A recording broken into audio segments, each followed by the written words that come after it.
The Galaxy S23 Ultra is expected to improve upon its predecessor in a number of ways. This include a larger battery, faster processing speed and a more powerful main camera with a rumored 200 megapixel. There are still a few months until Samsung unveils its next flagship phone, the Galaxy S23 Ultra, but in the meantime we've complied all the rumors we've heard about it so far. We have information about the color options Samsung is offering with the S23 lineup. According to Ross Young, it will be beige, black, green and light pink. So basically white is being replaced by beige and pretty limited colors palettes, to be honest. Not sure if this is just limited to the S23 Ultra or the entire S23 lineup.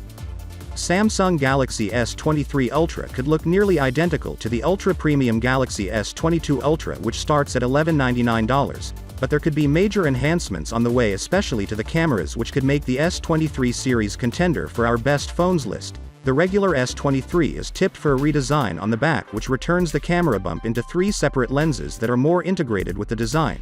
But the Galaxy S22 Ultra already had that look, and it seems like not much is changing for the S23 Ultra. Now a look at the front. You can probably see that they are almost identical to last year. We have the same size panels, 6.1 inches on the S23 and 6.6 inches on the S23 Plus, and because of that the bodies are also wider. So S23 is wider by 0.2 mm and S23 Plus is wider by 0.3 mm. S23 Ultra we get a 6.8-inch dynamic AMOLED 120Hz LTPO display, and it's coming with a likely resolution of 1440 by 3080.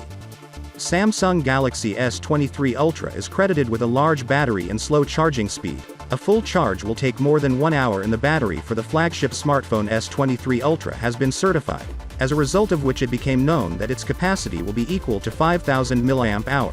This information is published by Ice Universe, and the source adds that the Samsung Galaxy S23 Ultra will support on a 25-watt charging. A full charge will take more than 1 hour.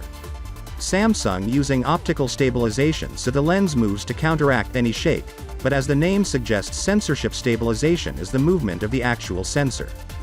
The back camera lenses are actually slightly thicker than the S22 Ultra, with 2 sensors on the side now flushed in for an even cleaner look. The camera have changed slightly, with the right-hand side sensors that being flush with the rear panel, whereas previously they were slightly extruded from the case. The metal frame is also slightly larger and there's less of the curve on the S23 Ultra. So, without being said, let me know your thought in the comment below, and if you are new here, please subscribe. Peace out.